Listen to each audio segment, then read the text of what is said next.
घर में समी का वृक्ष हम लगा सकते हैं अथवा नहीं? एक साथ दो व्रत किया जा सकता है और करें तो क्या हम उसका पुण्य फल मिलेगा अथवा नहीं?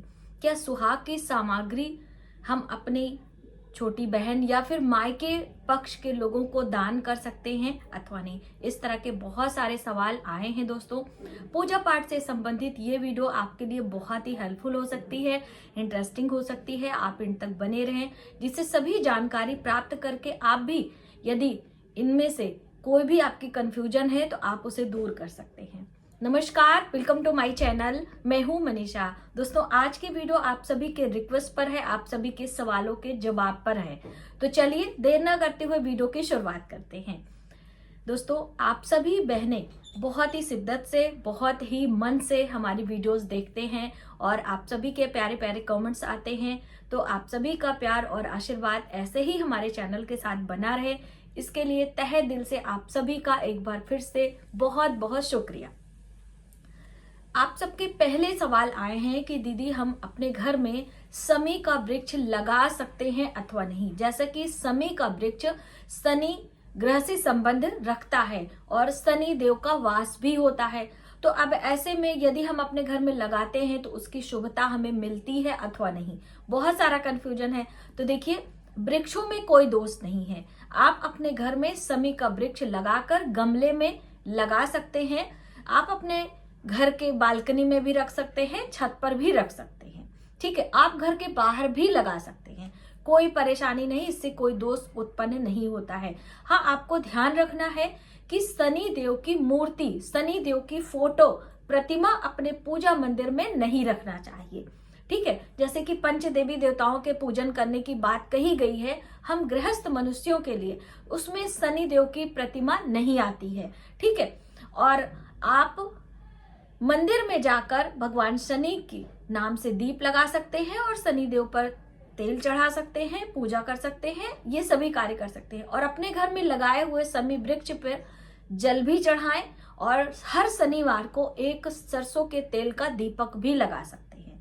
ठीक है, तो इससे आपको शनि देव की कृपा अवश्य मिलेगी। दूसरा कंफ्यूजन है कि हम अपने व्रत जो हमारे आते हैं, साप्ताहिक व्रत, जैसे बहुत सारे लोग गुरुवार करते हैं, सोमवार का करते हैं, हर हफ्ते आते हैं, और उस बीच में कभी कभी एकादशी आ जाती है तो दो व्रत एक साथ हो जाते हैं। कभी कभी वार्षिक व्रत हमारे, जैसे कि करवा चौथ, हड़ताल का तीज, गणेश चतुर्थी, इस तरह के व्रत भी आ जाते हैं। तो अब हमें क्या करना चाहिए? एक साथ दोनों व्रत कर लेना चाहिए कि बीच में व्रत को छोड़ देना चाहिए? तो देखिए, पहली कंडीशन तो ये है कि जैसे कि आपने कोई काउंटिंग वाला व्रत रखा है, जैसे कि 16 सोमवार का व्रत आपने रखा, 16 गुरुवार का व्रत आपने रखा है, तो आप उस व्रत को नहीं छोड़ सकते हैं, क्योंकि वो फिर काउंट में नहीं आएगा और छोड़ने के बाद फिर से आपको पहले से शुरू करना पड़ेगा। तो यदि आप काउंटिंग वाला कोई व्रत कर रहे हैं, उसके साथ वार्षिक व्रत आ जाता है, तो बिल्कुल आप एक साथ दो व्रत कर सकते हैं। और हर व्रत करने का नियम थोड़ा अलग होता है। जैसे कि कोई वार्षिक व्रत है, निर्जला है, तो उसमें बिना जल फल के है, और ये जो साप्ताहिक व्रत है उसमें आप फलाहार लेते हुए कर रहे हो। गुरुवार के व्रत में एक समय आप बेसन या पीला अनाज खा रहे हो, तो वो दोनों व्रत का जो मीनो है अलग हो जाता है। तो इसलिए आप वो व्रत कर सकते हो। अब मान लीजिए कोई व्रत आप लंबे समय से कर रहे हैं और 2-3 वर्षों के लिए है, आपने कोई संकल्प नहीं लिया है, बस ऐसे ही आपने सोचा हम व्रत करने लगे। अब ऐसे में बीच में कोई वैसा व्रत आ रहा है, जैसे कि एकादशी हो गया, हर महीने 2 एकादशी आती, शुक्ल पक्ष और कृष्ण पक्ष की। अब इसमें हमें गुरुवार का व्रत, सोमवार का व्रत, ये सब आ रहा है, तो हम यदि काउंटिंग वाला नहीं है तो आप छोड़ भी सकते हैं। उससे आपको उस व्रत का कोई वो प्रभाव नहीं पड़ेगा, क्योंकि वो गिनती में नहीं है ना कि आप इतने ही रखोगे। ठीक है, तो आप फिर भी एक व्रत छोड़कर दूसरा व्रत जो होता है वो कर सकते हो। ये व्रत संबंधित जानकारी थी, तो मैंने सोचा इस वीडियो में शामिल कर दें। अच्छा, अभी तुलसी वृक्ष से संबंधित बहुत सारी कंफ्यूजन है कि तुलसी का पौधा हमें किसी को देना चाहिए अथवा नहीं।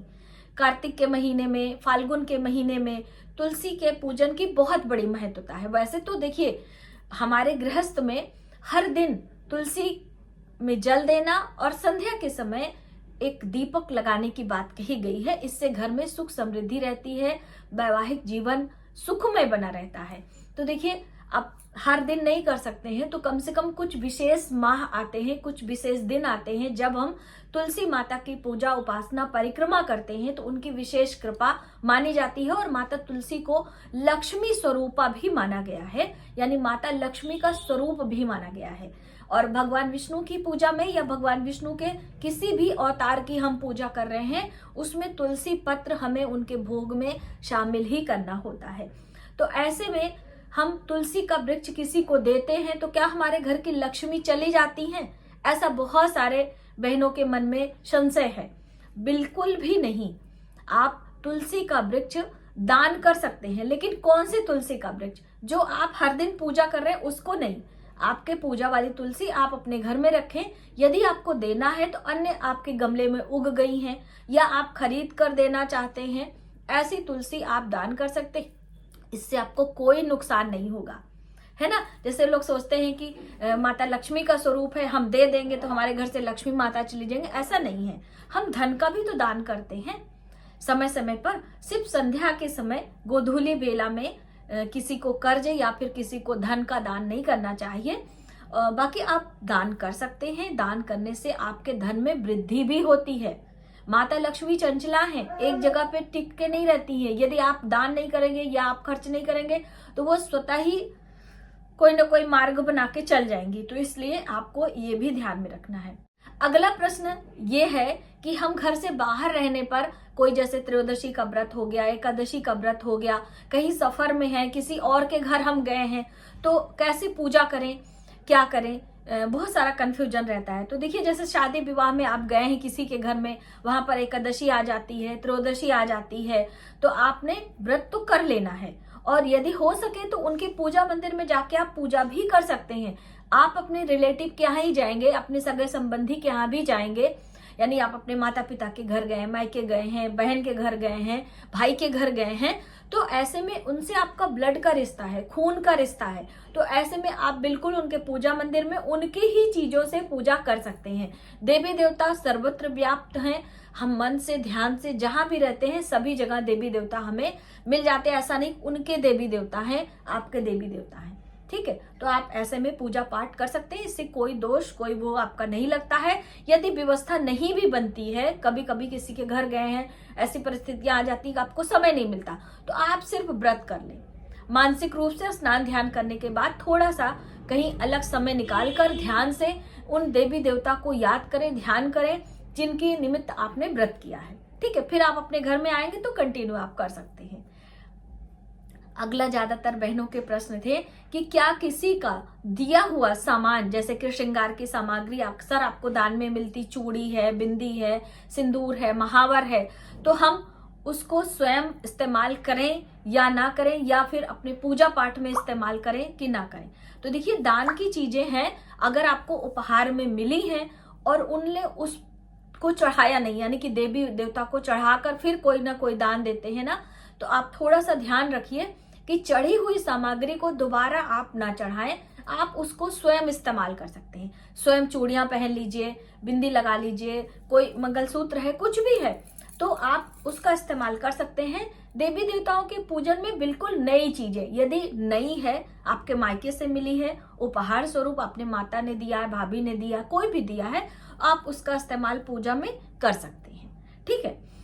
पुरानी चीजों का इस्तेमाल पूजा में नहीं करते, आप पहन लीजिए, वो एक अलग बात है, ठीक है। और दोस्तों, हर महीने या हर 6 महीने में एक बार अपने पूरे परिवार सिर से पानी वाला नारियल अवश्य उतार कर किसी मंदिर में या फिर जल प्रवाह अवश्य किया करें। इससे आपके घर की नकारात्मकता दूर होती है। ये व्यवस्था नहीं हो पाती तो आप थोड़ी सी फिटकरी पानी में घोल कर और पूरे घर में घुमाकर थोड़ा सा छिड़काव कर दिया करिए। इससे भी आपके घर की नकारात्मकता दूर होती है। दोस्तों, नकारात्मकता का अर्थ होता है कि हमारे घर से निगेटिव एनर्जी, आपके घर में कौन आ रहा, कौन नहीं आ रहा है, किस तरह का ऑरा है, आपको नहीं पता है। तो हम यदि 15 दिन में, 20 दिन में ये प्रक्रिया करते हैं तो आपके घर में शुभता आती है, कलह कलेश नहीं होता है, धन की बरकत होती है। इसीलिए अक्सर हम आपको कपूर और गुग्गल की धूनी देने की बात कहते हैं कि आप ये भी संध्या के समय कर सकते हो। तो मुझे उम्मीद है कि आपके सभी सवालों के जवाब मैंने इस वीडियो में शामिल किए होंगे और आपको ये वीडियो काफ़ी हेल्पफुल लगेगी और आप सभी बातों पर गौर करके अपने घर में सुख समृद्धि के लिए इन सभी नियमों का पालन करेंगे। आज की वीडियो में बस इतना ही। यदि हमारी जानकारी आपको थोड़ी सी भी हेल्पफुल लगे तो प्लीज़ वीडियो को ज़्यादा से ज़्यादा लोगों में शेयर करें। आने वाले वीडियो के लिए सब्सक्राइब करें। मिलते हैं एक नई जानकारी के साथ नए वीडियो में। तब तक आप अपने परिवार का ख्याल रखें। जय